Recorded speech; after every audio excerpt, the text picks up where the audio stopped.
right. Welcome to the Real Estate Chicago Style Podcast. I'm your host, Joe Smazel. I'm a broker and partner at Intero Realty. We sell apartment buildings in Chicago. I own and operate some little buildings on the north side as well. Today on the show, we've got the first guest that I don't know. Got to know him a little bit in the last 10 minutes here, but Matt Pistorio. I'm excited to expand the content beyond just multifamily, hopefully the audience beyond multifamily too. But I heard Matt on the Real Estate for Breakfast podcast. Phil Coover. And I really like the conversation, so I know you're going to be a great guest and appreciate you making time for it, man. Interested to see if anyone wants to listen about office. Multifamily is a way more exciting topic right now. Is it though? I think that office is... Anybody who doesn't think that they're interested in hearing about office does not understand the gravity that it has on the central business district and the business community in the city. And I, as somebody who only knows about office by way of like kind of following real estate newsletters and stuff, I'm very interested to hear what's actually going on. Yeah. So go into the weeds as much as you want to go into. And anybody who roots for Chicago should be rooting for you and what you're doing and like success of these leasing endeavors. So don't sell yourself short, man. Yeah, I'm excited. So Matt is a broker, owner of Madison Rose, a firm that he founded, I believe about 5 years ago. Yeah, 2 months before COVID. Okay, there you go. Good Great timing. Yeah. Also a partner at R2. Yep. I'd venture to say R2 is the most well-respected, creative office owners and investors in Chicago. They're behind the Salt Shed music venue, one of the coolest additions to the Chicago landscape in a number of years. And then Madison Rose is representing many of Chicago's most important, iconic buildings, Chicago Board of Trade, where you said you office, Jewelers Building, from what I can tell about all of Fulton Market, like very important buildings and communities, and I think that the success of those just plays a big part in the success of the city broadly. So we like to say we represent a lot of buildings that matter to Chicago, and I think like a lot of those buildings. Yeah, I think like I think a lot of the older architecture has really been the buildings that have struggled, like during COVID, lost tenancies and whatnot, and but these are types of buildings that need to be full. These are buildings that cannot be knocked down. A lot of these buildings can't be converted to residential. Yeah. And if people who don't love the architecture and don't believe in these architecture don't lease and work in these buildings, like what is the end result? And I mean, I don't know, but you would think that they couldn't be knocked down or wouldn't be knocked down, but if no one pays attention to them and works them and believes in them, okay. What's good in empty zombie buildings? Office building. You're talking mostly about office buildings there, but like the Salt Shed, it's like the Salt Shed. Didn't everybody else want to tear down the Salt Shed? Everyone wanted to tear it down. Yeah. And build condos. Yeah, we're the only ones that wanted to preserve it. I mean, that's always kind of been the ethos of R2, is to preserve historical architecture and buildings that matter, and find better ways to utilize them. And we also do believe that you can create incredible spaces out of these buildings. And I think like a lot of people, right now the flight to quality is all about trophy class, high-rise views, and I totally understand that.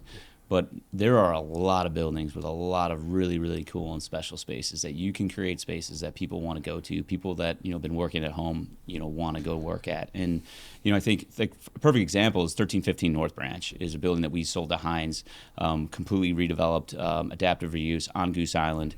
That building got so hot during COVID. I mean, we were getting rents in 28 to, 32 net. Again, an old adaptive reuse building, and when that building was fully leased, and this is like during COVID, and you went into tenant spaces, they were full. Transportation One, like logistics company, everyone's in there, butts and seats. You go into any one of those spaces, they're full. And to me, that was like it's a great story. Here's all these buildings in the loop. They can't get people to go back to the offices, but here you have a building in the neighborhoods in the middle of Goose Island, and every single space is full. And I just wonder if it has to do with that space and, employees going to that space and feeling that, it's got a vibe, it's got, and it's better than what their alternative is at home. So, I mean, I think, like, you can get special space in these older buildings. You just got to kind of uncover it. And the validation of Heinz buying it. Yeah. I mean, like a true institutional owner, Yeah. Buying something outside of city center, buying office. Yeah. It's also proof of concept from the investment, not just the user of the buildings.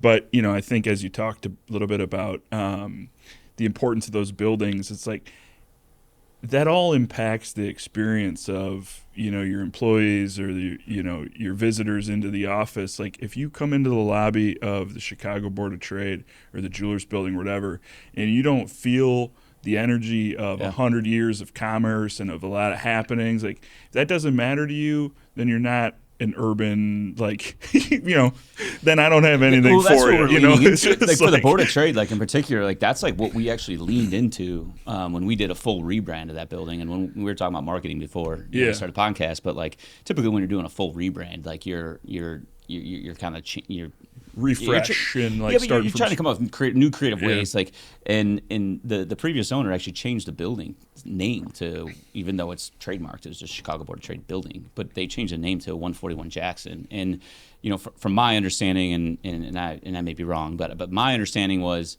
trading was in the doldrums. People perceived trading as a tough use on the building. Obviously, trading was no longer a thing, and they were trying to move away from the whole trading, name. So they didn't want to pigeonhole themselves and just appealing to traders. But, I don't necessarily, hate that strategy, but the reality is, like, what happened in that building mattered. It mattered. It mattered to Chicago. How many traders on a daily basis? Like, my wife's family, a lot of her uncles worked at the Board of Trade. Her brothers grew up working at the Board of Trade. Like that building and that industry was so important to her family. And I saw it firsthand, like through her uncles and how they spoke about it. And when they closed the trading floor, I mean, that was devastating to a lot of people. Yeah. But so many people have been touched by what happened and took place in that building to just not. Like to just change the name to 141 Jackson and not celebrate what happened there, to me was a mistake. And so the first thing we did when we took over the building was we renamed the building the Chicago Board of Trade building, and we're about to launch a museum there, which we got $250,000 of SPIF money from the city for, which we're really, really excited about. It's gonna be a trading museum, and that idea came from trying to remind the city that buildings like this matter, that things happen at this building mattered, and by doing that museum, we're hope to put the building kind of like back on the map again, and help tenants think about hey, not only is my tenancy am I getting a good value and I'm getting good amenities and I'm in a location that's close to public transportation, but I'm also like making an impact to the city, because converting it to residential doesn't make sense. No, it sets the tone for your business too. Yeah. Somebody you lease space to, it's going to the Board of Trade. It sets a tone of, we're here to matter. Yeah. You're coming to work to matter. You're not coming to work, to fart around. You're not going to a sterile office building in Northbrook. You're coming to the middle of the city, in the middle of Chicago, one of the biggest cities in the country with the most well-rounded. You're coming in the middle of it. You're sitting in the coolest building, and we expect you to matter. Yeah. I love it, but we got a little bit off track. So I've started these by asking rapid fire questions, and I was reading your bio. You also leased 25 million square feet of office before you started Madison Rose, is my understanding, at Telos Group. And I was going through it last night, and I felt like I read the bio of, like two 60-year-old people. You've accomplished a lot. You got a lot of work under your belt. So rapid fire, and then we'll get back to talking about these specific buildings, a little bit more about you and what's making you tick. So what'd you listen to on the way here? I sat in silence in an Uber. Yeah, sometimes which is that something hits the spot, that dude. I tend to do. And I was talking to someone on the way home last night. I think, who was I talking to? Maybe just Jesse Van Dyke. But I was like, hey man, do you ever just like sit in traffic? Oh, he was sitting in traffic, and I was like, traffic's been miserable. And I was like, I just sometimes like sit in silence for 30 minutes to 45 minutes, like on the way home. And I just, all of a sudden I'm home and I'm like, wow, was I just really like in my thoughts for that long? Which I guess is probably not healthy. And, maybe people are reaching out to me and asking me if I need a friend, but like, I do have a tendency to like sit in silence, but like, I do that if I've had a day where I'm just on the phone all day or in meetings all day, which is a lot of the days. I'm like, it's like when I feel when I go to a family holiday function at with my wife's side of the family, and everybody is just like, that's how I feel sometimes after work. I'm just like, turn off the radio in the car. I'm like, I just got to chill for a minute. I got to decompress. I am a podcast guy. I love music, but like, yeah, I mean, I do find myself a lot of times just like sitting in silence. I feel you there. Favorite Chicago steakhouse? Bavets. Yeah, not wrong. Pizza place.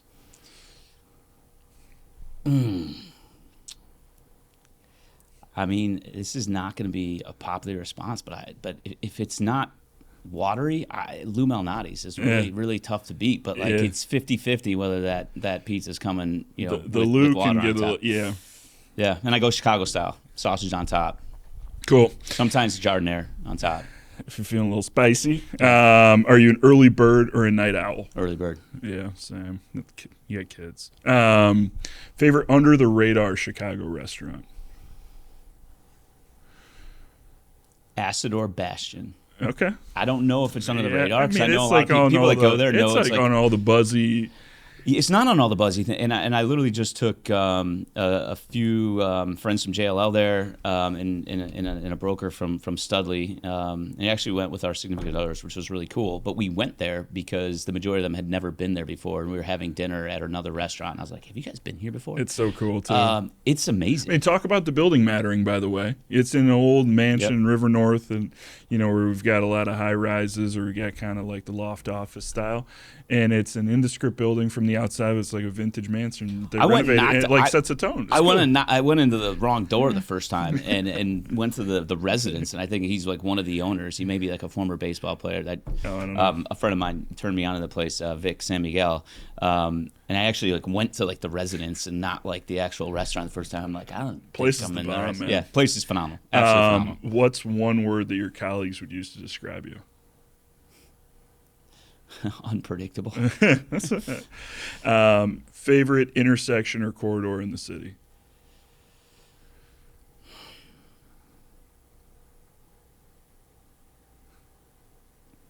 Randolph and Green. Yeah. It could be just because like I saw it transform too. Yeah, it played a part in transformation. Yeah, and I just feel like I'm at that corner a lot, and I feel like there's sentimental value there for whatever reason. Like I don't think it's like certainly not the most iconic, and certainly, but for whatever reason, when I'm at Randolph and Green, I just get like this feeling of, and you'd think that maybe Green and Fulton would give you more of that vibe.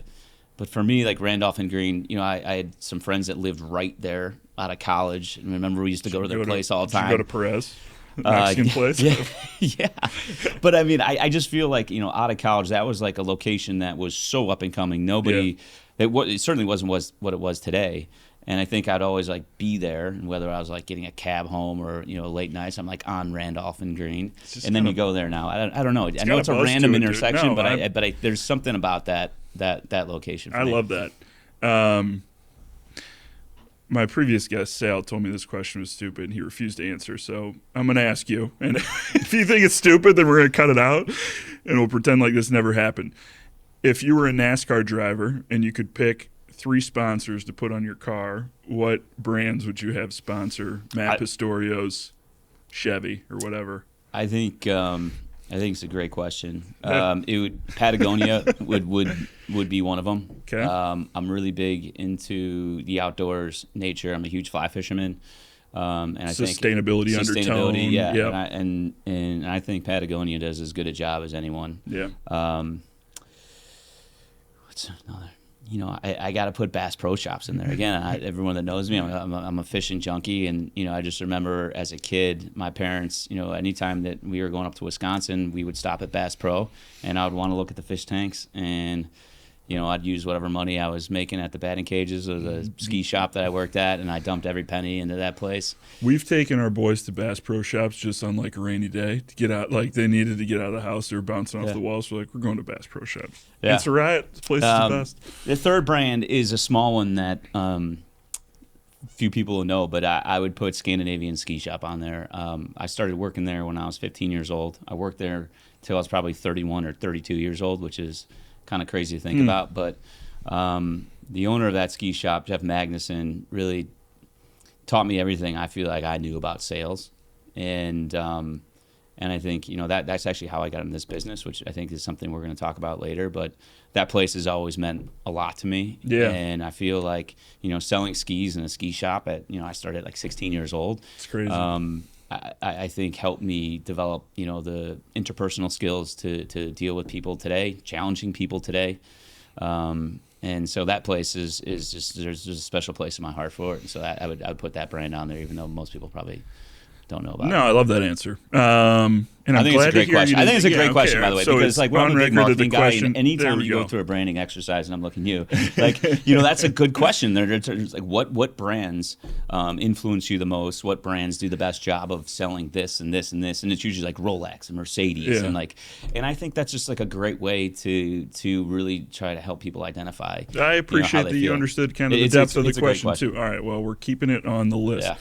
Go back. So tell us how you got into real estate. Tell us why you got into real estate. You could start at the Scandinavian ski shop, or if you need to go back further than that, go back further than that. Give us a little backstory. It was an accident. Honestly, I was doing. I had to do an internship for my major. I was at University of Illinois, and I was a sports marketing major, which is exactly what you think it is. It's a total bullshit major. I was in classes with all athletes, but that was the only way that I was getting into that institution. And honestly, like, all my friends, when I look back, I actually was talking about this the other day too.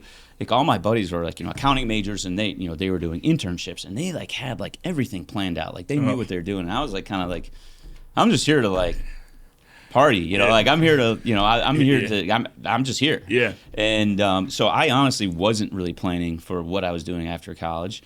And it never even occurred to bother me. And as a dad now, you'd probably get in front of that a little bit differently.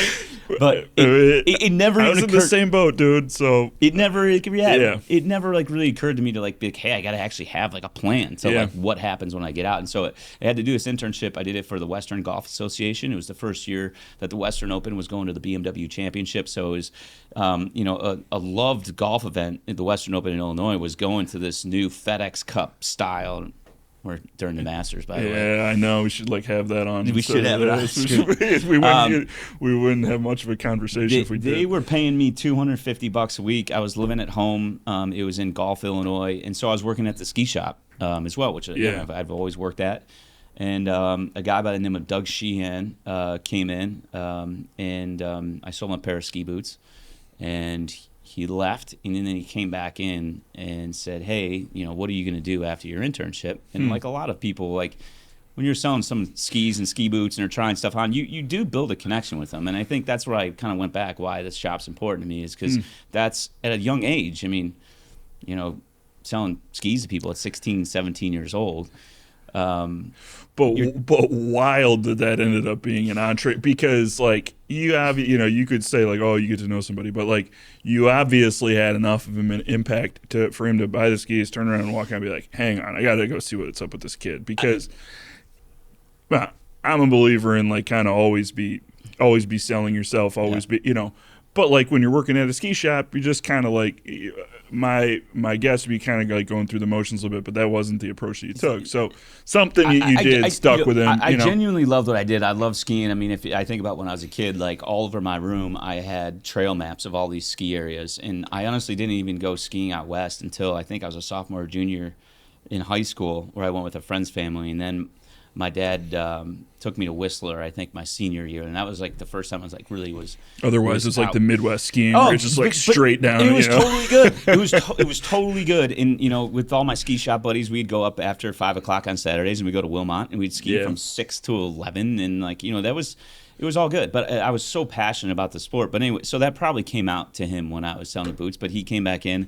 He said, I think the quote was, I think you could sell something to anybody. Like, I would love to consider you. I got a junior broker position. I'm at Cushman & Wakefield. Have you heard of Cushman & Wakefield?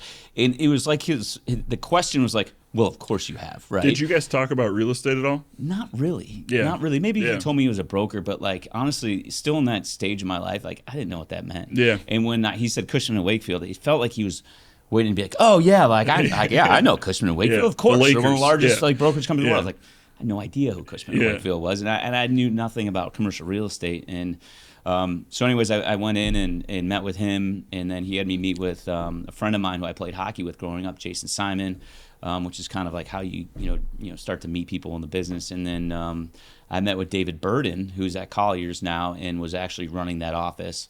And after all those meetings, I got hired, and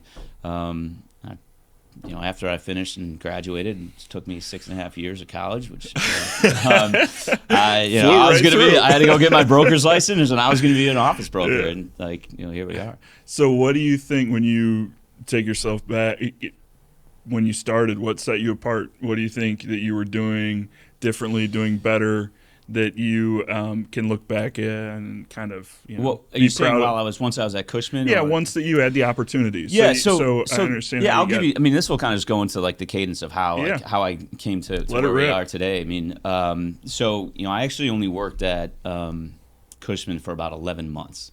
And I was working on some projects, I feel like some tougher projects. One, in particular was out in East-West Corridor out in Naperville. So I started in the burbs. Okay. And I remember just talking to, guys like Jason Simon and Peter Kelly, some of these guys I grew up, working with, Sean Henrik, who's an awesome industrial broker, who, I just watched this kid bang the phones, and it was just like inspiring. Jordan Ravito, same thing. I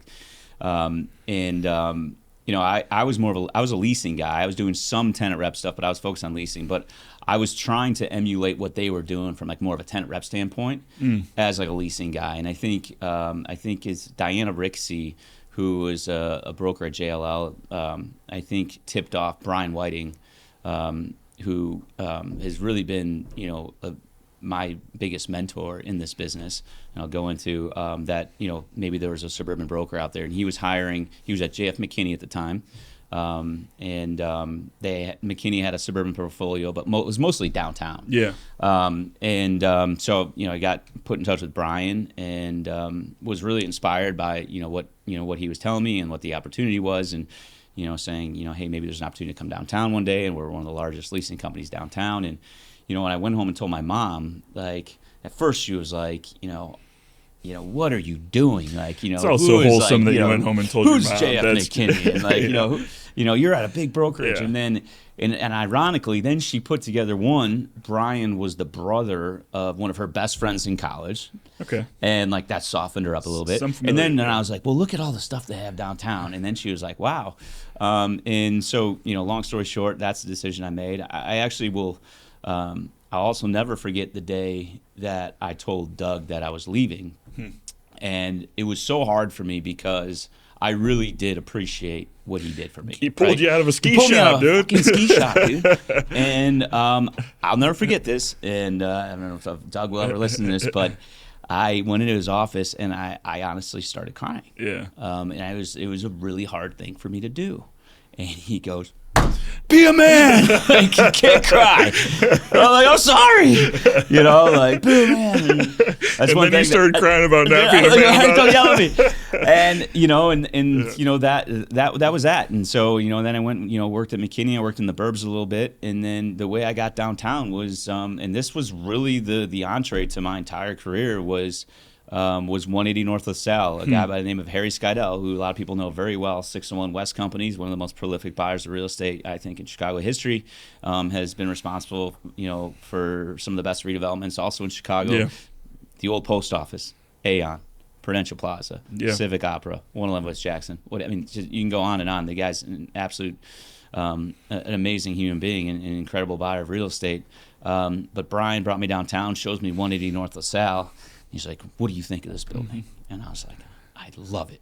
And, you look back now, 180 has huge headers, buildings. And that, it's kind of just in a commodity building on LaSalle Street.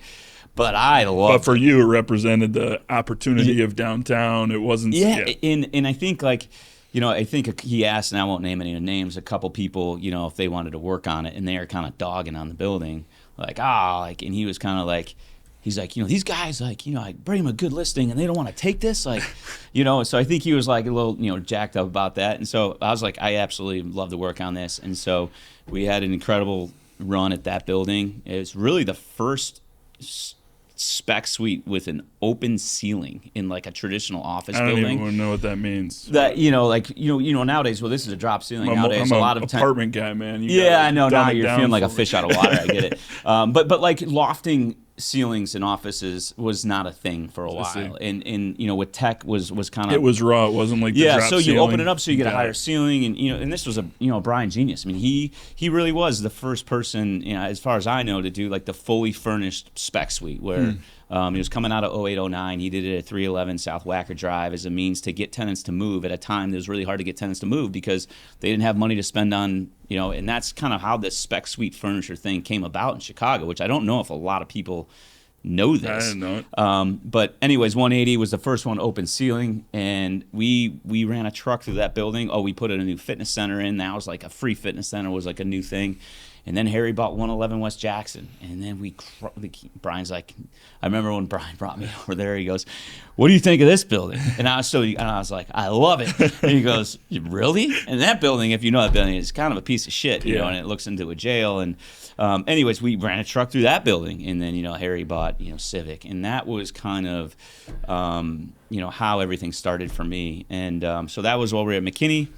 And 4 years into McKinney or ish, Brian decided to leave McKinney and start his own thing, which was the Telos Group. And he asked me if I would, join him in launching that company, which was an incredible opportunity. I think I was 29 years old. I mean, like what an incredible opportunity. And honestly, all my buildings were with him and with Harry. So it's like I could stay, but what is there really for me to do here? But of course, I mean, it was a great opportunity.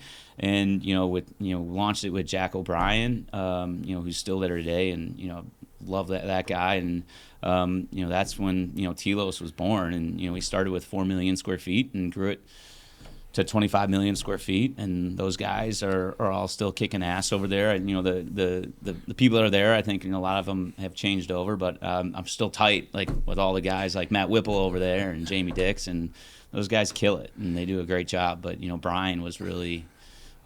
He taught me, really almost everything I know. He'd always say, I taught him everything I know, just not what was his line? I taught him everything he knows, just not everything that I know. But he taught me. So you guys compete for a deal or something? Yeah, but I mean, I attribute, a significant amount of my success to him. And of course you can't forget about Doug, who harvest me out of a little ski shop in Glenview, Illinois. Dude, I mean, first of all, 25 million square feet is insane. Yeah. I mean, it's just like Google told me last night that's 434 football fields worth of space. It's a lot of space. Wild. Yeah. And the assignments, Sears Tower, I'm sure you're supposed to call it Willis Tower, but I'm not doing that. Prudential Plaza, Iowan transported into Chicagoan, but Old Main Post Office, Citadel Center. I mean, like, so did you, like, were you just young at that point? Were you like numb to the gravity of those buildings, or was that what you think drove you to totally like perform, like I'm in Madison Square Garden right now. Like you got to step up. I'm not, was it that kind of feel to you, or were you kind of like, sometimes you're like blissfully naive to it and you're like, you didn't let that kind of like pressure and gravity bother you. How did you feel about how iconic these buildings were that you were working on? I honestly, the most honest answer to that is I honestly wish I appreciated it more. Yeah. I think like when you're in it and you're in the thick of it, it's kind of just a day in the life. I mean, I generally loved what I did. Like, I love what I do. I mean, I love like looking at a building and trying to create a story out of it, breaking it down, like trying to see it in a different way that other people see it. Like 180 and 111. A lot of people saw those buildings as shit buildings, but I like to say like part of what I think I'm good at and my team is kind of this like law of attraction. Well, we are overly positive. I do have an overly positive view on people, on life. And I feel like that comes out when I'm giving a presentation or I'm giving a tour or I'm talking about what I do. Because I am, again, I think in this business, you have to be positive. If you get pulled down by the negativity, like it's just going to how are you going to accomplish it? At this point, you've seen so much come to fruition in your business that people wouldn't look at that as being like Pollyannish and not being real. I mean, I think that you can will things to work with your positivity. Totally. And okay, so you're wrong. So something goes, I mean, I'd rather be positive about figuring it out than being like in the doldrums, all bummed out. That's the only way I know too, man. I honestly, I do look back and I do wish I like slowed that down, but we were moving quickly, and like you, honestly, until like right now, I honestly haven't really spent a lot of time thinking about how great that is. That's cool. You should do a drive with your kids downtown or something and look around. It's pretty impactful work. Yeah. No, I mean, it's the other thing I'm going to say is I started to write down, like when you'd say a name, I was trying to I recognize a lot of the names just from being in real estate and reading Cranes or whatever. But you've probably listed like 25 names. And some of these people are colleagues now. Some of them are people that were impactful in your trajectory or that mentored you directly or indirectly. But I think the lesson I wanted to point out was, in real estate, if you're doing it the right way, a lot of people are going to be in the business for a long time. So these people who were colleagues, sometimes they become competitors or it's just like you have to treat those relationships with utmost importance, because they are going to either make or break your success in the business. And now those people who you're competing with, you're collaborating with in a lot of ways now. And even if they're just direct competitors and you never do any deals with them, if they're doing the business the right way, they are important for your profession. I would rather have my good competitors win assignments that I don't get rather than them go to somebody who does a sloppy job or who takes shortcuts or, because I know that they're going to be a good steward for the assignment, for lack of a better way to put it, Yeah, and I think the market would consider telos is what I feel like they feel like that was like my arch nemesis. And with the ironic thing is, I named Jack O'Brien and I named Matt Whipple, and then I can name Colton and I can name Jamie, and I feel like a lot of those people there I still have a good relationship or respect, or if I'm hanging out with a competitor, or it's usually them. If it's after an event, it's I wind up and I'm hanging out with Jack. I hit the microphone. I'm hanging out with Jack and Whipple. And I genuinely love those guys. And I appreciate what they do, and I think they are the best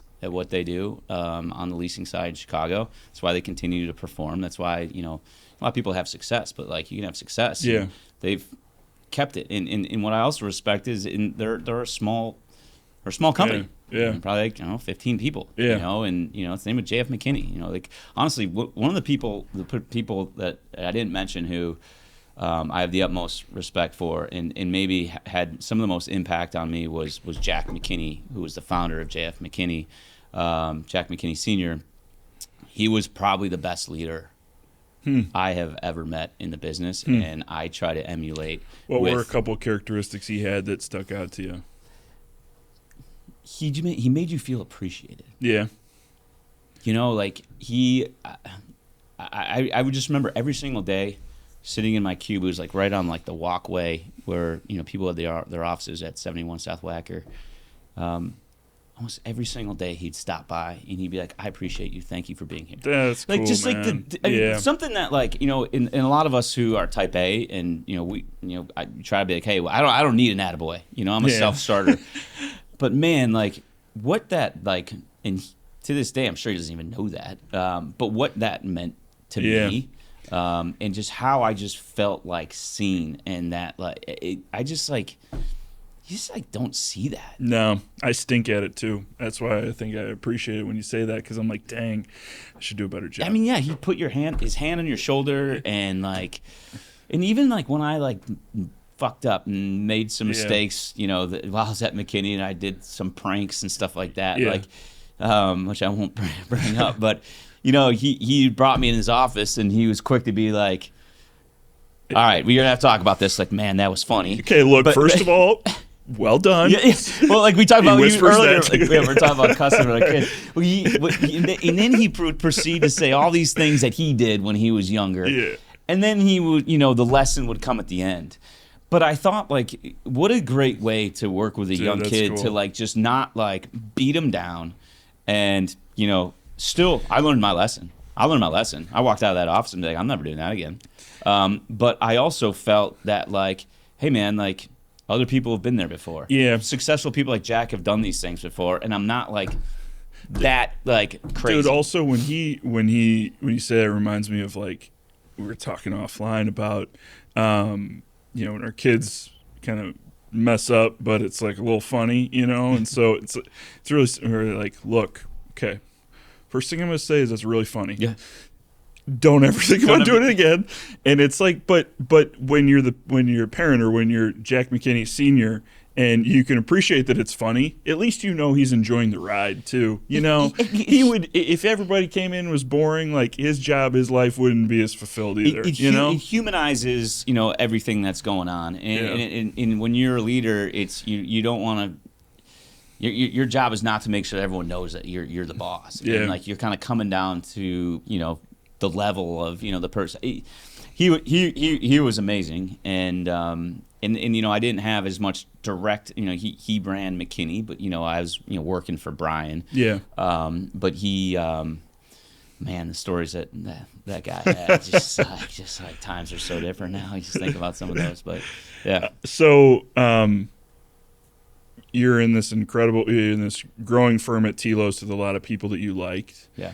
Or still like. And you had an opportunity to join R2, which I referred to earlier as, I think, best in class office investor in Chicago for several reasons. What went into that decision? How'd that come about? Because you were very effective as a broker. You enjoyed brokerage. You liked the people you're working with.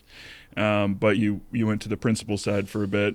Yeah, I mean, I think in between Telos and R2, there was a 9-month stretch that I actually took out of the business, and I had to handle some personal things that had happened in my life, and did some things that I'm not proud of. Went through a tough stretch with my family, with my wife, who was overcoming breast cancer, and kind of led me down a path that I'm not very proud of. I mean, to speak candidly, I think Brian and my relationship also became became fractured over time. I think a lot of it had to do with me kind of feeling a little bit bigger for my britches, if you will. I mean, I think I got overly confident, and listen, like my dad, I never forget what my dad said after I split with Brian was, sometimes, between this typically happens with mentors and mentees at some point. Yeah.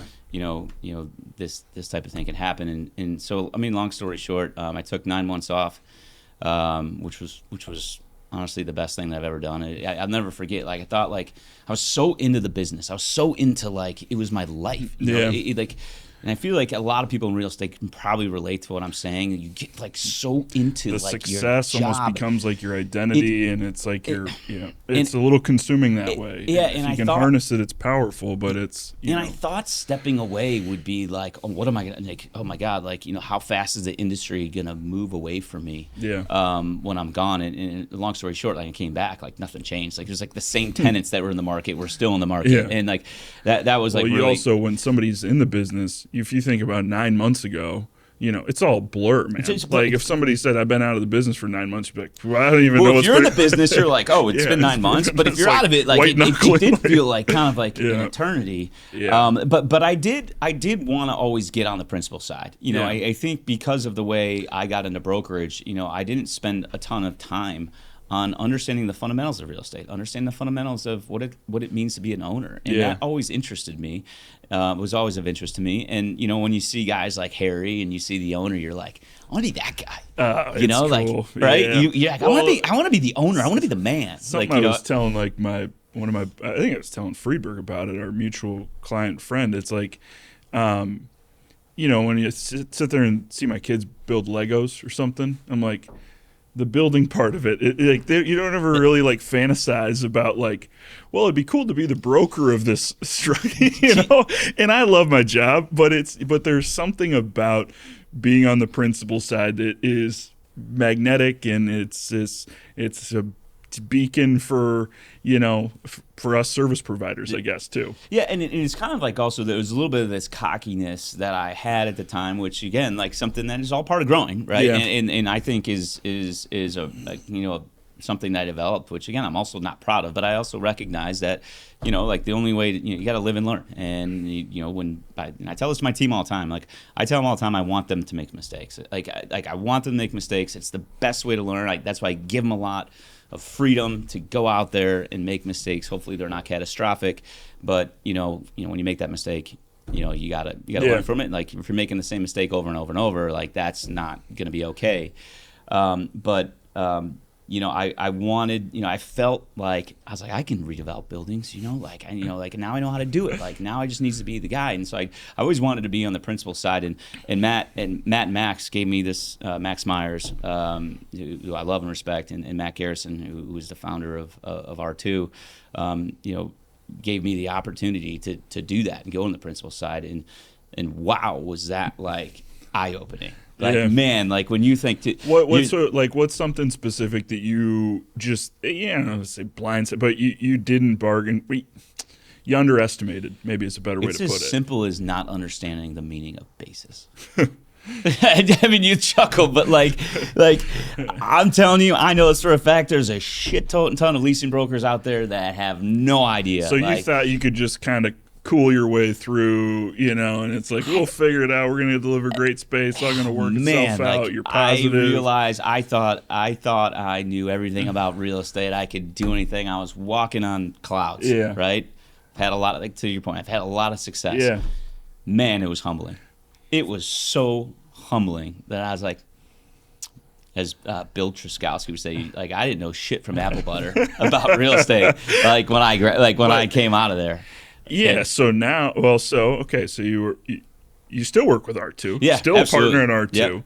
Yep. But brokerage pulled you back. What happened was, a year into R2, a guy by the name of Nathan Aber, who's, has been infamous in Chicago real estate. He bought all the AmTrust buildings. It was a 7 million square foot portfolio. And they had kind of cycled through brokers, and they had really kind of hit a real tough patch. He reached out to me and said, hey, curious, I'm going to make a change on, all my buildings. I'm curious if this is something you'd want to work on. And I was explaining 7 million square foot assignment. This isn't like a building. It's like 9 buildings. And I was like, and in the back of my mind, I was like, at that time, and that company has definitely changed now with Patrick Kearney involved, and some new folks there who are doing a great job. But at that time, they were kind of known for, not doing what they're going to say they're going to do, and just being a tough owner to deal with. And again, I should say, like that I think that perception is certainly in my mind different with Patrick there, but. So I was like, oh man, do I like really like? Yeah. And his thing was, he goes, you ripped out so many tenants out of my buildings and put them in, Aon and post office. Like he's like, I want, like this is like I want, I want my shot. And I went to talk to Matt and Max because we did talk about doing third party stuff, and in the middle of that, Nathan's like, I can't have it R2. Like, you got to do your own thing. And, long story short, Matt and Max were really supportive of it. We figured out how to make it work. And we were say, hey, let's see if this works. And it was hard to turn down. I mean, it really hard.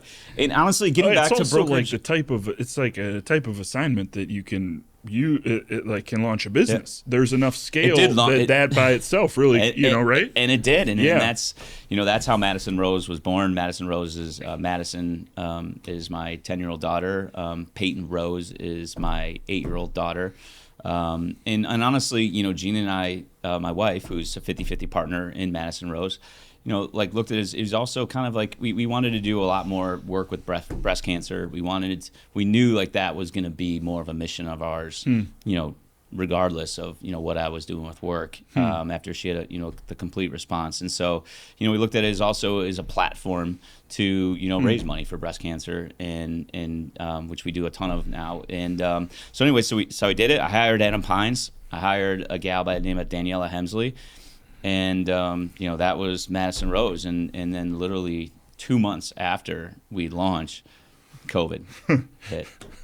What was COVID? Yeah, COVID. Yeah. I couldn't help but think about what the name of my business would be if I had used the same Jack Will, which sounds like beef jerky or something. But I love that you leaned into the family ownership of the business. I was just talking. We filmed 2 of these in a time just for the sake of all the setup and everything. But I was talking to Sal Bekovic about what it means for him to hang Bekovic Management property managed by Bekovic Management on his signs, and and that being kind of like this undertone of here's who we are, here's what this means to us. And you did that with the name of your brokerage firm too, right? So.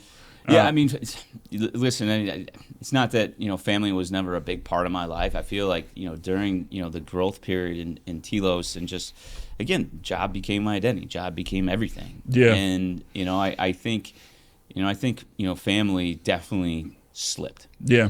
And, for me, and kind of coming back from everything, I did want to prioritize family. And I do to this day, prioritize my family. And, I find there's some days that, that are tougher days that I'll just leave a little early because I feel like, I find sanctuary when I'm home and with my family. And I feel like, if everything that happened and I became a better dad, I became a better husband. I'm a better leader today for it. And, but yeah, I mean, I think, it motivates. I think everyone at the company is motivated by it kind of being, the girls. I mean, our company, and I know HR doesn't like, an HR person would not like you to say your company's like a family, atmosphere. Like they whatever reason, they just don't like that. But we really kind of are that. And I do feel like the girls are kind of part of a lot of it. When we do our big Moonlight event, they're there and they're a part of things. And Gina's, a part of things. And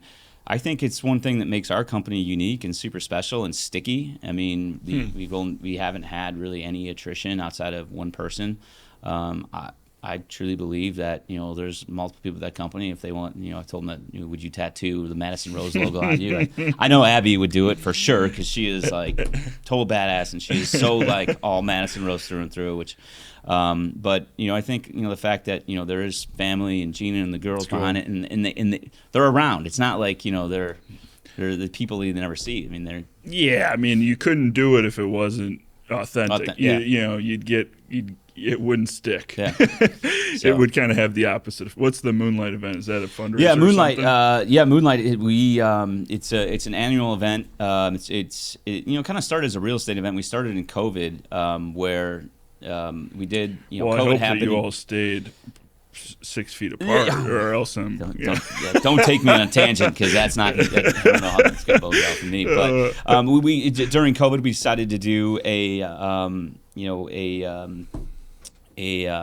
virtual fundraiser. Like we're all like trying to figure out what to do, and we knew that part of Madison Rose was going to be philanthropy. Yeah, that was always part of our mission, donating a portion of our commissions.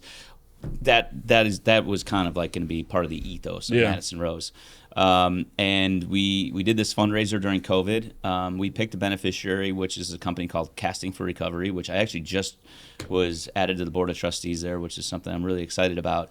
But we ended up raising $35,000 in a virtual fundraiser. Is it is there a fishing? Oh yeah, so it's a company out of Bozeman, Montana. Yeah. My family, we have a place out in Big Sky, Montana, and I came across this organization that takes women who have breast cancer fly fishing, and someone who's, Gina had breast cancer. My daughter Peyton hit a tree snow tubing while we were in Montana during COVID. Oh shit! Yeah, had to be airlifted from Big Sky, Montana to Salt Lake City with 7 skull fractures. Had to have brain surgery. Nearly died.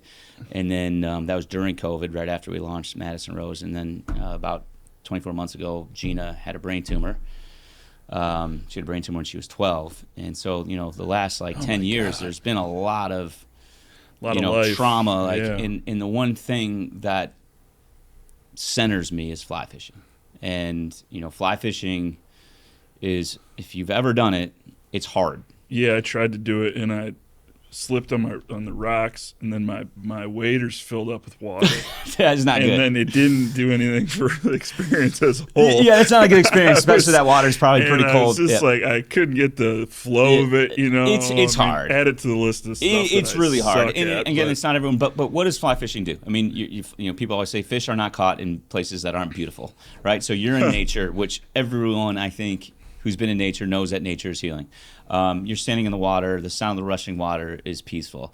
But fly fishing is hard. And when you fly fish, the only thing you can possibly think of at that time is that next cast or that next drift. And when you get really good, and when you fish as much as I fish, a lot of it is you're changing flies. Tangles. No one talks about tangles, but I tell people all the time, there's something therapeutic about getting me stuck in a tangle, and I can cut the line and I can retie my flies, but sometimes I'll just sit there for 15, 20 minutes and get a tangle out, because you are so present and you don't think about anything. And what in this world can you do where you can completely immerse yourself in something and not think about work, not think about life, not think about all the problems? Yeah. There's not many. I'm a huge skier, but you get on the lift, you get on your phone. You're a golfer, you get back in the golf cart. You're maybe in that moment while you're doing that thing. But how many things can you go and be in the moment for a very long period of time? And so for me, fly fishing has been therapeutic. And so when I found that there was an organization that took women who have breast cancer and take them fishing and put them in nature, and they can find the same therapy that I have found, and now my wife fishes, and as she has found, and now my daughters are big fly fishermen, especially my 8-year-old Peyton, who had her accident, and I really do think a lot of it has to do with what she has been through. And then the fact that these women build community, and the fact that, when I saw what Gina went through, and actually her sister Noelle recently just overcame breast cancer, which is, she had a complete response, which is incredible, and she's a total badass too. But, there's not a massive community of these young women that are having breast cancer, but there are a lot more that are getting diagnosed with it. And, when you're going through it, you're alone. And if you're young, especially like Gina and Noelle, who do you... Well, Noelle had Gina, but who do you talk to? Yeah. And Casting for Recovery has these retreats where 14 women, they go, to a place for 2 days. They meet women who are going through the same like-minded issues, whether it's, a lot. It's a lot. Yeah, family issues. There's a lot of things a forum to distract. It gives them a community around it to talk through, and thank God there's examples now of people who are on the other side of it that they can be a resource for. They have doctors understand, there. And they also talk about a lot of times with the surgeries. They have double. My wife had a double mastectomy, but just the fly cast is good for physical movements. Oh, so there's just a lot of things that they do. And so I fell in love with the organization. We started, then we had our first event, which we called Moonlight, because we were gonna let off lanterns at this big party. And the first year was going to be at 1200 North Branch, and it's a November party. It happens. It's the Thursday always before Thanksgiving, which follows Breast Cancer Awareness Month, which is October. And the plan was we were going to let off these lanterns, and I'll never forget Adam Pine's like, dude, we can't let off lanterns. He's like, I did some research. And this is, like I said, yin and yang. I think it's a great idea. He's like, dude, you can get in big trouble. You do that. And I was like, oh, it's not a big deal. There's what's over in Coos Island. It's also look at what we're doing. Look at what this is for. Who's going to come here and arrest us? But the event ended up being 34 degrees and was blowing 40. Yeah. So we're can't let the lanterns off. We probably shouldn't do the lanterns. Probably shouldn't do the lanterns. But, we raised a bunch of money. Then, we just had, I think, our third or fourth Moonlight this year. I think we've raised about $750,000 over the initial events. We are now the single largest sponsor for Casting for Recovery. We actually beat Bass Pro Shops, who is the brand that I respect, which I thought was super cool. And yeah, so that's what the event is. And the event is really it is real estate dominant, but we are trying to expand it and get more people involved in it. We've hosted at Beyond. It's supposed to be more of a vibey, fun event, not a stuffy, typical. Well, business. Keep me posted on it, man. And it's also when you start to talk about you just fully immersed yourself into doing this, and it wasn't like you were donating a portion of your fee. You're now the biggest donor. You're having these fundraisers for it. You're also thinking about creative ways to market it. Yeah. I see some of that in even though I don't know you until today, I haven't gotten to know you until today. been an admirer of like your branding and marketing Appreciate in the marketplace. Like it's all very thoughtful. It's like well done. It's not lazy, but it's approachable enough where you're having a conversation. So how do you like, I'm assuming that that's a very, very conscious effort to set yourself apart from, on your website I was reading, you said, we embrace new tactics, data, and technologies to customize our approach to every project. Yeah. The old way of doing business is the old way for a reason. Yeah. So you're very forward about we're different this way than the stuffy old ways of doing it. Yeah, we one of our kind of like mission statements is Madison Rose tries to make an archaic business exciting again. Yeah. And when we launched Madison Rose, I recognized that there wasn't a strong use of technology. There wasn't a lot of there was no really use of social media. People weren't using videos. And I knew that people would engage more with videos. And I saw that, now my phone's ringing. Do we just ignore that? I mean, we're brokers. Yeah. Your phone's allowed to ring. And so part of the mission was to be more of a marketing focused company. Outdoorsmen, listen to the ring. Yeah, well, it sounds like crickets, right? It takes me in that. Yeah. But it is kind of a very archaic. I mean, if you just look at how far, and what I saw was how residential was marketing. And how office was. Yeah. It is completely different, you you see, how, they were doing, walkthroughs and stuff like that. And so a lot of that stuff inspired me to try to do stuff like that with Madison Rose. And now it's just, we've done a lot of social media. We do a lot of these videos, but now we are adopting a lot of AI technology. We're using a lot of back-end data. We are paying attention to who's clicking and who's engaging, and we're utilizing that information to do direct marketing to them.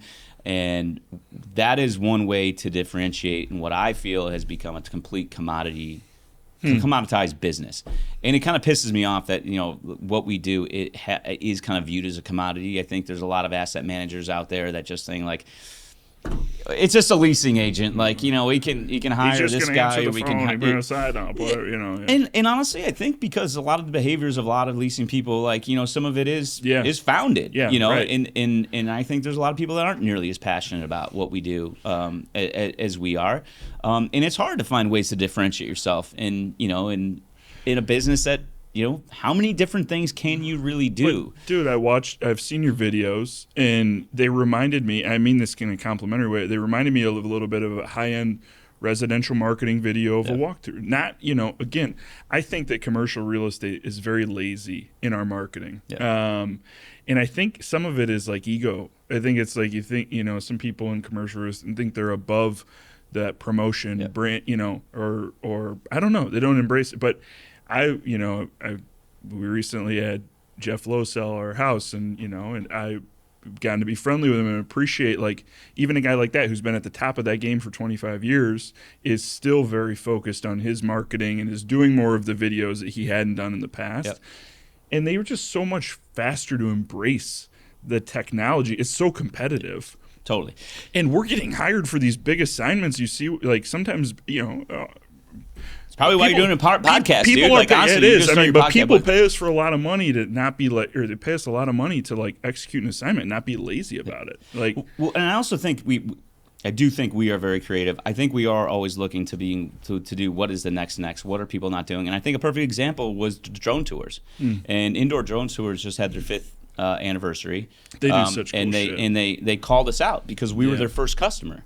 Because during COVID, when people couldn't walk spaces, we were like, hey, they're doing drones of homes. Yeah. Why shouldn't we do it of office? And we know that, brokers engage more with videos. We know that because we look at the back end data. But the old school way was no, you have to be there to walk them through the building. It's part of your opportunity. And so we did the drone tours, and boom, that took off. And now listen, that's the thing in our industry is, when we do something, someone else is going to quickly do it. You can only do it, it can only be a unique idea for very long. Social media, the way we were using it, no one was doing it at the time. Then, but I think the market's perceptive to that. I think people can tell who did it first. Yeah. And I think that those people are also the ones that they're already thinking of the next first thing to do, so that by the time somebody else catches up to the videos, you guys are on to AI and the click through, it's whatever. And that's what I try to sell and tell the asset managers, which aren't always like, again, like a lot of them just feel like, hey, like I need to hire one of the big brokerages because, frankly, things aren't going great. And if I make a change right now, I'm not going to I get hire fired Madison Rose, who like is this young up and coming group, who's a lot of younger folks. Like, if it doesn't go well, like I'll probably lose my job. Yeah. But if I hire, one of the big brokerage firms, and it doesn't go really well, like, maybe I don't lose my job, because at the end of the day, I hired, the biggest and what is perceived as the best. But what I like to tell people they don't understand is we are building technology. We are doing things that we can move so fast because we're small. We can be nimble. That will take these bigger brokerages a long time to create, and we can get local. And I think that's important. Like, we love Chicago. Like, we can get local with social media. We can get local with a lot of things. Like, a lot of these big brokerage groups don't get local. And they have a big account for their company, but it's not like they have a localized account, which now we're giving them ideas, but like. No, I think part of it is like you also, when you have a smaller, more nimble shop, like everybody matters a little bit more too. Yeah. So when you're hiring, when you're giving people responsibility to be in an assignment, there's not 1,000 other people to dilute the brand. I mean, it really is a representation of your firm, which carries your family name, your family legacy. So like, I think when, Intera has some of that too, where we compete against, larger institutional firms.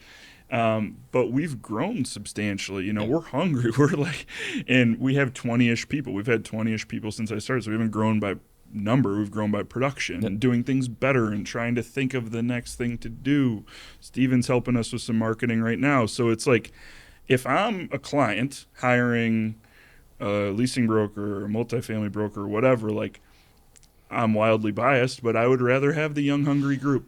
Well, also, I think it takes a certain personality to go to these smaller groups. Yeah. Because, like, we don't have the resources. We don't have the relationships. We don't have, like, we don't get spoon-fed anything. It's not like someone calls me one day and is like, hey, we have a relationship with Blackstone, and would you like to pitch, like, the Willis Tower or, like, whatever? Like, we don't have that. Like, and I think for us to be able to recruit someone to come over, they got to bet on themselves. Yeah. And if you're not good at what you do, or like, you're probably not going to bet on yourself, right? I mean, in my opinion, and if you look at JF McKinney and look at Telos, those two businesses were small boutique leasing companies, and I think by far the best Chicago has ever seen has come out of those two groups. And they were boutique and they're small, and I think they had the best talent. And I think there's a reason why. Obviously, leadership is important, but you're getting people who believe in themselves, who are betting on themselves, who are not afraid to go to a place where they're not going to get spoon-fed anything. And I think there's just a personality that it takes to go and make a decision to go to a company like that. Yeah, dude, and also pave the way for Madison Rose to have, if the market sees that the most active brokers in the marketplace are working at these boutique shops, maybe you don't have to sell through the hire us versus the institution as much. I mean, I wish that's same, dude. It's still a struggle, and you still see projects go away that you felt that you probably could have done better, but anyways, I mean, it's I kind of, like, in a sick way, like it to be harder. Yeah, I haven't hired one person at Madison Rose who has leasing experience. Not one person at our company came from leasing. And that is something I'm really proud of. When it's hard, you have an opportunity to show your value. I mean, like, when it's hard, you can't get automated out of a job, It's like when it's easy, everybody, the market bails out a lot of lazy business. It's the same. Yeah, I mean, I think leasing is a young person's game. I think bringing people in with specific skill sets and teaching them the business as opposed to just being legacy in the business is, again, something I wish the people we're trying to get to hire us paid attention to. Yeah. But again, I still think, right now it's, no one wants to take a lot of risk. And so it's not easy to rip buildings from people right now. And, but I'll tell you, I mean, everyone has a lot of fun doing what we do. Well, now everybody heard what makes you tick. Your phone's going to ring off the hook because there's millions of people that listen to this. That annoying ring. We're going to wrap with a question I ask everybody, but before I do, I wouldn't be doing my job as a host if I didn't ask you. You know, you're one of the authorities on urban office, Yeah. which is like I'm reading, and this might be a long answer, so do your thing. But like, I can't really tell what's going on, even as somebody who's in real estate. But like, kind of like, I'm obviously not in the office world, but I'm interested on the periphery as it relates to the city, and also just curiosity. But like, what's up with, like, are people still working from home? And talk to us about the Class C office stuff that's like that we like to work on. Functionally obsolete actually, today. Is that all dead? Is it working from home? Also, like, nobody talks about how much you snack when you work from home. That's one of my beefs. Work from home. I snack like a like when I'm at home, I just snack. Weekends is like a throwaway. It's never in the equation. It's a factor. So anyway, I didn't mean to answer it for you. It's so true though. No, it really is. I mean, you're right. That could be literally a 1 hour answer. I'll take it kind of quickly, high level. Let's just talk about this last quarter. Our company tracks KPIs, and one of the things we track is the amount of tours we do. In the first quarter of last year, I think we had somewhere around 75 tours. First quarter of this year, we've had over 275 tours. So in terms of just tenant demand, is that translating? Is the ratio converting the same way it always has? It's just to me that just shows how much activity is out there. Yeah. And we also track proposals and what goes to lease, and I don't have all those numbers in front of me, but just in terms of activity and tenants looking at space again, at least our company is almost like 3x what we saw in the first quarter of last year. Last year, too. Last year. Last year. And I think, just talking to a lot of tenant brokers, I think a lot of people will agree that we are seeing a significant return to work. Yeah. We are seeing major companies kind of pioneering this.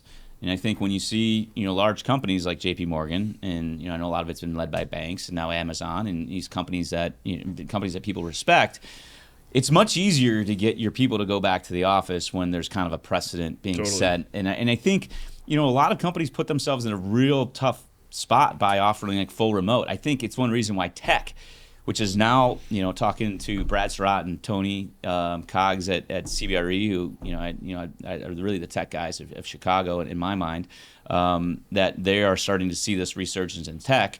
And I always thought that they would be the last to adopt the back to work because they were the ones with the most progressive policies in terms of work from home. Sure. And so we're starting to see that happen. And so once tech is able to convince people to go back, then like, hey, man, we're so you got to get the ping pong tables ready in the spec suites and the cold brew machine. Well, what's changing. What's changing though is historically tech has gone to these big wide open plans. Yeah. And I think if you plan in a wide open space, you probably can continue to work from home, and those jobs are probably always going to be work from home jobs, or in my opinion, those jobs are going to be AI jobs. If it's a type of job where you are a one person per 120 square feet company, workstations, benching, lined up. Yeah. If that's how you used the office and that's kind of how you worked, there's a high likelihood, like a call center, that job is probably a permanent work from home job, or to me again, like I think that's stuff that is primed to be taken over by AI. It's not culture.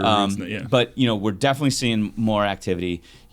Again, there is a massive flight to quality. I mean, that is real. I think the vacancy rate of the top 20 newest buildings in Chicago, I got this statistic from Transwestern. I'm quoting, I'm pretty sure it was them.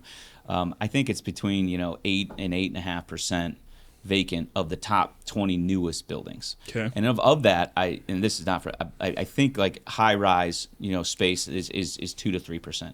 Now in any other market, any other time, if our vacancy rate in Chicago got to like 10%, we build new buildings. I mean, that's what we do. I mean, I think that's one reason why some investors have a tough time with Chicago, because anytime we get super tight, like we did right before COVID, we put a ton of new supply in the market, and we're a prairie, so you can continue to build buildings, and there's a lot of cities that are more development constrained.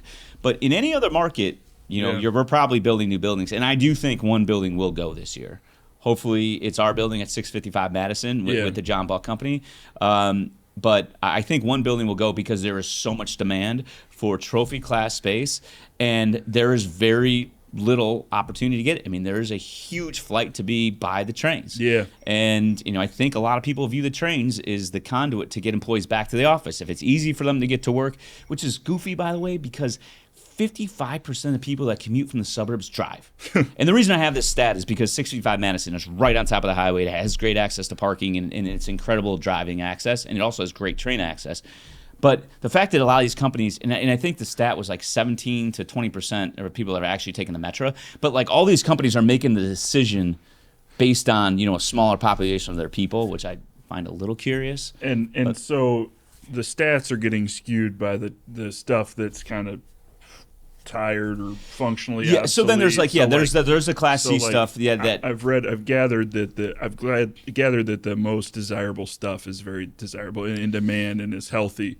But what Board of Trade's a perfect example, though. What happens to the rest? Yeah. That's Central Loop. When we took over the building, like Central Loop was kind of a bad name. We actually it's weird because I already have spun off my negative connotation of that. So Board of Trade, when you bring it up, I'm like, well, you can't talk about the nice stuff. Yeah. So it depends on who you ask. Yeah, but sorry, go ahead. No. I think, listen, the Class C stuff, if it's a Class C building and that building ownership group kind of always relied on renewing tenants in their space, not giving them TI, so they never improve it. Yeah. And then they go through COVID, and a lot of those tenants went to go work from home, and then so these buildings essentially get emptied. Yeah. And they sit on all this old space. And by the way those Class C buildings are capitalized is not in a manner to be reinvesting in those spaces, right? And some of those guys at this point may have zero debt in the building, but most of them still have basis and require. But a lot of times the people that have zero debt have zero maybe they've you're lost putting your own money in. Maybe they've also lost the initial. A lot of people, even long-term owners, carry generally some level of debt to allow them to continue to reinvest. So zero debt sometimes is a sign that you've gotten a little complacent. Totally. Yeah. And by the way, what tenants aren't doing anymore, and I don't know if they'll ever do it again, is leasing kind of a shitty space because it's cheap. Because that's not conducive to get people to want to go to work and come back to the office. And I genuinely want to believe that, and I do genuinely believe most people want their people back to the office. But what happened with a lot of these Class C buildings is you kind of had, Class C style tenants, probably not the best credit. They were bumping along the bottom. They were doing short-term renewals, or they weren't updating their space. Then those tenants either go work from home, or they go out of business, or whatever.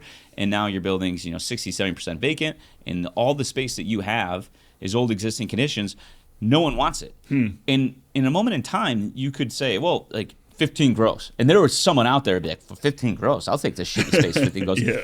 They needed the address. That doesn't happen. That is, those days are over. So the Class C stuff, honestly, I think some of that Class C stuff that has gone pretty vacant, if you have a new owner that comes in with fresh capital and reinvests in those buildings, and you've seen what the after product can be. R2, we're doing it, and we're having a ton of success. We're River North, we're having a ton of success in River North in loft buildings, but it's either we had good existing conditions to work off of that we're reinvesting in those existing conditions through second generation spec suites, or it's demolishing all the old weird shit and building new, and there's demand for that. But a lot of those buildings are going to be just stuck in purgatory for a while until they either get fresh capital, but the existing owners are not going to put the dollars in. Yeah, but I think it's at least healthy to hear that the renovated product has a healthy, I think people, and I've wondered the same, is it just debt?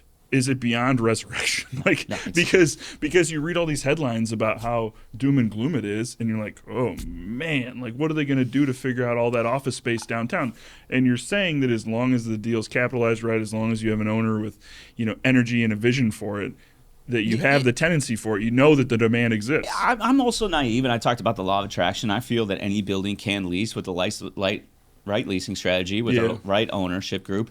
Now, different Matt Pistorios, I understand basis, which actually probably makes me a worse broker than I used to be, right? Because those are things that I didn't think, just give more free rent. $175 in TI. Now, I choke at that stuff because I honestly, I know what that means for an owner. And I honestly think the days of those massive TIs, outside of a few buildings that are still doing it, I think maybe coming to an end, because the people that are buying buildings now are not buying buildings in a manner to where they are going to give massive TIs. They're buying, buildings at a lower, basis that they're going to clip coupons on, and they're going to be thoughtful in how they build, how they own. I think there's also a lot of owners that are sitting on buildings that, listen, if I give someone, $180 a foot, like I'm not going to get paid back on that, and I'm not going to put good money at bad. And my building's already kind of like bumping along the bottom. And by the way, we don't have any cap rate compression, so it's not like I can buy up face rate and go sell it, because we don't have a capital markets or institutional investors that are buying that kind of stuff right now. So that strategy doesn't work. So I honestly think for people, if you're buying buildings right now, Chicago's an incredible place to buy. We're the third largest market in the United States. We're 160 million square feet, and I think even if we're 25% vacant, that means that there's over 100 million square feet of lease space, and on any given year, if you say the average lease runs 7 years, there's millions of square feet rolling. We're like a mile by a mile. Like there are plenty of tenants that you can put in your building, and by the way, the competition is not all that fierce because there's only so many buildings that can even perform. We have like probably 30% of buildings in Chicago are probably pencils down, or like don't want to do a deal or can't do a deal. So if you're one of the owners that can do deals, and your building's not in total la-la land or whatever, like I think you have the ability to be successful. And I think the fact that like we're wiping out all this Class C shit, like we're getting rid of all the noise. I think gives new investors or a great opportunity to have success. And so I mean that's my positive take. And I think Chicago's a badass city. We got fresh water. If you go around, our city is clean. Like you go to like Denver and you go to these other markets, but like I don't know. We don't have like people shooting heroin all over the street. No, and we have such like diversity in economy here too. I mean, we have Midwestern people that Big work Ten schools hard. are being called. So this like, is the last question. Big Ten schools are being this called is the like roundup. Why do you love Chicago as a place to live, run your business, invest? You're talking to a guy who just like would love to move to Montana tomorrow. Like, so it's like I get super excited about Chicago. Despite where I would really want to be, but I love Chicago because I think one, the people are real. I think we are hard-working people. I think the brokerage community in Chicago is top in the entire country. I think, when I was at R2 and I got to go to other markets and talk to different brokers, I think the brokers in Chicago are superior to other. I think it's why it's such a competitive market. And that goes to just the old Chicago way. We are workers. We're grinders. I think there's something to say about, again, we have access to fresh water. We have a beautiful, clean city. We have, again, a great proximity access to all the public institutions. Our weather, everyone shits on our weather. I'm a big ice fisherman, and we haven't had great ice for the last 5 years. Why? Look at how many days we've had over 40 degrees. And I'm not going to get into global warming, and like I won't go down that rabbit hole. But if you are from Chicago, the last few winters you're not out in your snow boots a lot. And how many days do you have over 40 degrees? So you look at long-term Chicago, like it also. I mean, like Chicago, the first warm, like. After it turns the first, like it gives you the appreciation for diversity in weather is nice too. Like the cold gives you like the beer gardens are open now. The city's got such a buzz to it. Being in the center of the country is great. I was just in Whistler skiing, and two airports. And I was just thinking like I got there in 4 hours and my drive, and there was guys that were coming in from New York, and they're like, oh gosh, like that flight was brutal. And then I was in Hawaii with my family, and like again that's a long flight, but like if you're in Chicago, like you can get pretty much everywhere in a quick, relatively easy direct flight. Like if you're on the coast, like well, dude, or think about how you're a Midwest guy. Like think of like how wide of a region Chicago is, like the mecca for, like the thing the place where everybody aspires to be. Like I grew up in Iowa, a lot of Big Ten grads gravitate to Chicago. Yep. But like if you're on the East Coast in New York, there's Boston, there's Philadelphia, there's other cities that can represent the same type of opportunity. If you're in the West Coast, same thing. LA, San Francisco, you could go further north to Seattle or Portland. But like Chicago had like Indianapolis, Minneapolis, these other kind of second, they're not the same. No. And so we pull from just such a wide area that Chicago represents this like. We have a PR problem is what we have. And that is like a whole nother conversation, but I genuinely believe why can't we get Tim Allen to do a Pure Michigan campaign like in the state of Illinois? I mean, we have a PR problem. And one of the things that, I say to people all the time, it's kind of funny that I have buddies in other states and they will know the name of our mayor. Whether, they'll know the name of the mayor. But I'll be like, well, who's the mayor of New York? Who's the mayor of San Francisco? Who's the mayor of Denver? Yeah. They won't know. Maybe New York they'll know.